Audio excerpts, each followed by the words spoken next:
Hello, guys. Good morning. Welcome to Faith Engage.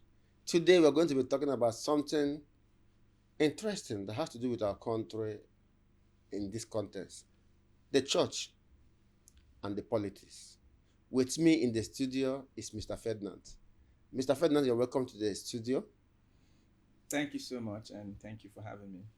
So, Mr. Ferdinand, this topic is crucial, and I know you are also a pastor. So, I want us to critically look at this topic. Okay. Now, what is your take about the way the church handle politics in our country, Nigeria? Wow. I think first of all, um,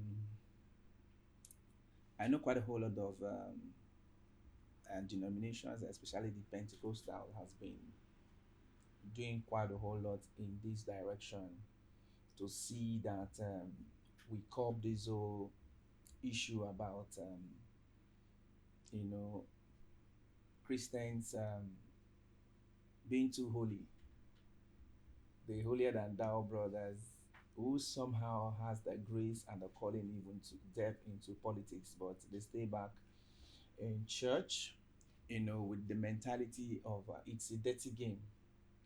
But one thing still remains that there's nothing God created that is dirty.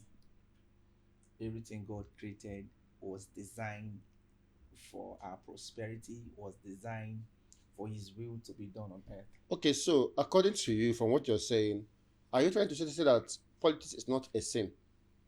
It's not at all. So why is the church avoiding being part of the politics? Instead of that, they lie low and continue praying why things go wrong in the system they are praying for. Um, First of all, I would like to lay a background, which is the fact that there are about um, seven major sectors, though they are up to 12 because you add one or two institutions, you can break it down to 12. But you find out that our society um, is governed by this sector that we are talking about, the government sector.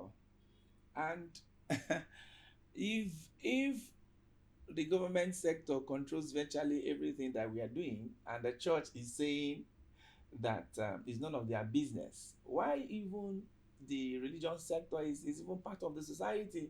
So who are we fooling? You understand it? Yes. And so, like us, where I'm coming from, we always say raising leaders that transform society. Um, it's we always try as much as we can to, you know, build structures and systems in that direction, spiritually and otherwise, for people first of all to know that politics is a calling on its own. Okay. It's a calling on I, its I have a own. further question to ask you. Okay. Do you think that prayer solves all problems? Ah, Can prayer make our leaders better? Can it replace the fact that we need to be part of the game to make the change? um, prayer answers to everything, and at the same time, prayer is not everything. Please explain further. I don't understand. Prayer answers to everything in the sense that the spiritual controls the physical. So we must engage the act of prayer and bring in God to help us execute His will and His plan, His purposes for us. Because everything God created was designed for a purpose. The government sector, in quotes, that we are talking about was put in as a sector in our society for a purpose. So many a times, if we say that we just want to do it on our own, we can get the whole thing worked up and But I also got a sector from the Bible that made a comment, and the comment was like faith without work is dead. So how yeah, can you be praying for a system you're not part of? that's where I'm coming from. So that's where the balance comes in, and the church has to take responsibility to see that gap being filled up. The missing link actually is somehow we need to change the kind of teachings and preachings in this direction.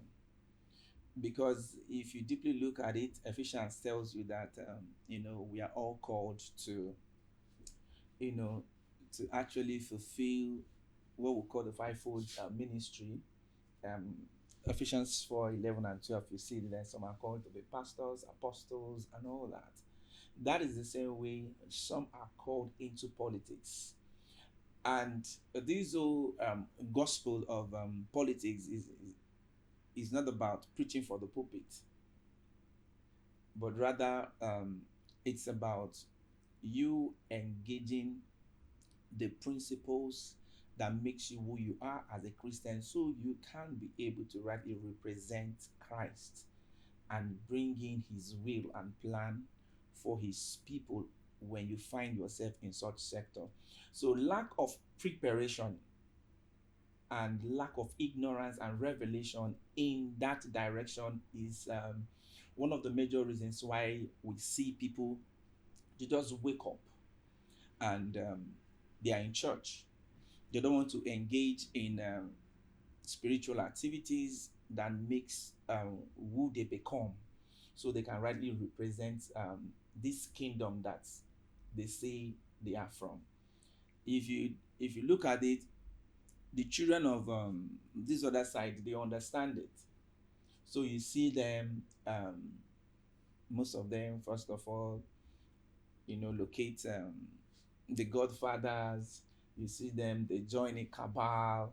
You see them, they engage in certain activities spiritually and otherwise, preparing themselves, before they now ultimately even think of sponsorship, think of raising funds, knowing that the business of politics has a lot to do with money. So, Mr. Ferdinand, Yeah, rightly, Pastor Ferdinand, yeah, I heard you say that where you're coming from, people talk about leaders that transform the nation. yeah. Has this topic or has this principle been made nationwide? Has it been made worldwide? Is everybody trying to understand what people are carrying along? Because of why I'm asking this question is that you cannot plan changing the people you're not part of. Yeah. Because if you want to change the politics system, I don't think only prayer is enough. I think that you people also need men in the administration to put up good policies. Yeah. Like I said, um, the game changer is one thing still remains. You talked about whether if it's a global Call. ideology. It is. Um, a principle remains principle, whether in abroad, whether in America or in Nigeria. It's a principle that God Himself has instituted in our constitution, what we call the Bible. You understand? It's there. So if you are not discovering it, you're not living and patterning your life according to it, that means there's something wrong. There's something that you're not doing. You get it? Every product has a manual that it runs with. You get it? Okay. So whenever you see um, a product that decides to run on its own without finding out the purpose why the manufacturer created it, that means you see abuse. Okay. You get it? Okay. So that's where um, what we find out a lot of Christians do. So my people perish for lack of knowledge is because people have decided not to actually look into the manual where where everything about their life is in.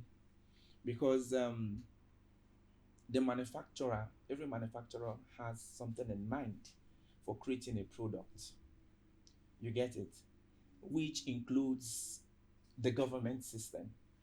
We saw the likes of in the Bible, um, the likes of Joseph didn't preach from the pulpit, for example, Okay. but he interpreted dreams. He a time came he was more or less the chief administrator behind the economy of the world as at then. Okay, Pastor Ferdinand, thank you so much for Okay. being part of this program. So, our viewers out there, you've had it, whether you're a pastor, whether you're a Christian, Government administration is part of God's calling. You cannot make the change in your room. You cannot make the change in your houses. You can make the change by becoming the part of the administrative system. Come out, make policies that will change the country. Don't stay in your room praying night and day. Remember, the Bible says faith without work is dead. So let's all come out, get your voter's card. If you think you're called into that administration, please get a party. You can never beat them until you join them. Make the difference. Remember, democracy is for everyone, and the lives involved is me and you. Enjoy your day. Have a lovely day ahead. Still in Faith Engage.